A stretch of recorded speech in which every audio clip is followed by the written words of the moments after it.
Charity, you were here last time with us, so welcome back. Thank you. And Tammie, thanks for joining us. So let's just start off and let's give everybody a little bit of refresher what you do here at Charity and what you do here as well, Tammie. Sure. So I am a dealer process coach. I've been in the automotive field for about 26 years now and have loved every minute of it. Awesome. And Tammie? Same thing. I'm a dealer process coach and have been in the business for 15 years and just done a little bit of everything with business development centers and coaching across the country. So happy to be here. Awesome. Thank you guys so much. So today we're going to talk about BDCs, and I know most of our listeners probably are familiar with what that term is and like what that means for a dealership. But for those that aren't familiar, can you guys give us maybe a little refresher on like what a BDC is and how that fits into a dynamic of a dealership? Sure. A BDC is a business development center.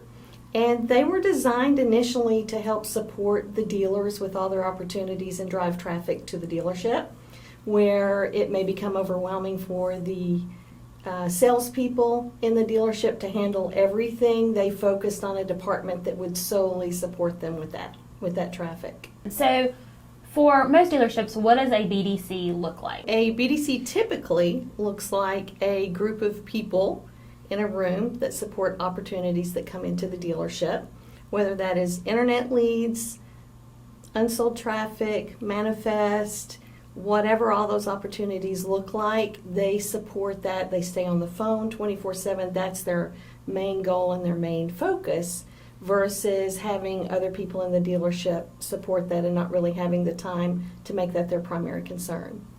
It sounds to me like a BDC department is basically its own, sub-department, like just like you have a sales department, you have a service department, you have a BDC department. Correct. So obviously you're staffing that. There's a lot of people that are usually involved with that. So I'm assuming there can be a lot of issues with a BDC, just like you would have with your sales team or any other department. You've got that right. You have call-ins, people calling in, to where you really, really need those people in those seats. I always say if a seat is empty, that means that we're losing time on the phones. You have issues within HR. You have a lot of HR issues with some BDCs. For example, you could have a BDC agent dating one of your technicians, and you just never know until a big fight erupts, So there can be a lot of issues with BDCs, for sure. Also, there is the expense factor, right? So you have bonuses, you have payroll. How do we pay? What does that look like? How do we keep up with it? And then there's the expense of computers, phones, headsets, things that all entail, what make a BDC successful. There's a lot of expense that goes along with it as well. So obviously there can be a lot of issues with running a BDC department at a Sure. dealership. So what are maybe some solutions that companies are looking to do to help maybe alleviate some of these problems? That's a good question. A lot of companies now, especially through the COVID scenario, have looked outside of their company to try to eliminate some of that cost, but still be effective in the dealership. So what they are looking for is more virtual BDCs that can help support in sales and service to still help not miss the opportunities and drive the traffic to the dealership that they're looking for, so their salespeople can focus more on selling the vehicle and taking care of the customer and giving that extra touch for VIP service that they're having to do home deliveries and a lot of internet sales and things of that nature. Tammie, you just mentioned about a virtual BDC. So what exactly does that look like for most dealerships? A virtual BDC for most dealers looks like a group of people in an off-site center that help support all of their opportunities and help them drive that traffic without having a BDC in their center. It also can be a group of people that support overflow from their BDC. So there is a little bit of a blend depending on what dealers are looking for today. So I know SoCal has developed a virtual-like BDC called Gemini. So can you guys maybe just tell us what that looks like and how effective that is for dealerships? That's a great question. SoCal has developed a new program called Gemini BDC. And we offer a sales BDC, and we have also introduced a service BDC as well. So we can help not only our customers that we handle all advertising for, other stores are actually starting to reach out to us and ask us to offer support for their stores as well. You mentioned about support for dealerships, so what does that look like? Gemini is a really unique system, and I really like to view it more as a communication center versus what most dealers look at as a virtual BDC center, because I think it goes a little bit beyond that capacity. It is a very sophisticated system that helps us reach out to a multitude of their opportunities quickly, and also to be able to get responses to those requests quickly. So where a normal BDR may make 120 calls a day, our BDRs can make over 300 calls a day, and also reach them via email, text, various platforms of communication. Calls can come in, calls can go out. So it is extremely supportive, and a lot of dealers that are using us have found it to be extremely effective. And some dealers we help from day one because we are their BDC, and some dealers we pick up what they feel like they may be losing from the BDC that they have in place as additional support, so they don't have to bring on extra BDRs and pay that extra cost out, and they can utilize Gemini, which they find to be very effective, and that's for sales or service, either one. For a dealership that is interested in, maybe transitioning into this platform, what does that transition look like? I'm sure a lot of dealers are probably afraid, if I start going into this virtual, am I already going to lose the legwork, the groundwork that I've put in with these calls that we're already working. These are already in the pipeline. So what does that transition look like? So to get a dealer set up from start to, what I like to say, start to go with ours, we can go 30 days back, or how many ever days back they want us to start and take over those leads or calls per se. And it'll take us anywhere between 10 to 15 days to get really set up. We like to say 10 to 15 days, but we have done it sooner. So it doesn't take us long to get up and running at all. Yeah, and we also work with a multitude of CRMs. We're very familiar with OEMs and the requirements, and we follow those guidelines. And whatever the dealership requests, it's not a cookie cutter platform, which is what our dealers really love about it. We tailor it towards exactly what each individual dealer is looking for. So it can be a dealer with 5 rooftops, and it's been with the same sister stores, but they're all they all want a different approach. So we're able to do that as well, and it's very flexible for them and very supportive. Is there any type of dealership this would not work for? Does this work for, because you mentioned, you're not cookie cutter, so I'm assuming, it doesn't matter if you have one store or if you have 15. I'm assuming this works across the board. Everybody can find some kind of use for this program. I can't think of a dealership that couldn't benefit from it. Awesome. So where do you see the future of BDCs going? Oh gosh, they've come so far in the last 12 years or so, but I really see things have shifted, I believe, for the better with obstacles and things that we've been overcoming since February. And I really believe it's opened up the mindset of a lot of dealerships to really move into the future with this. I really see a lot more of the support of the communication center type BDC, and either blending it with what a dealer has within their stores or making it their sole support, because they're seeing a benefit in the savings and the cost.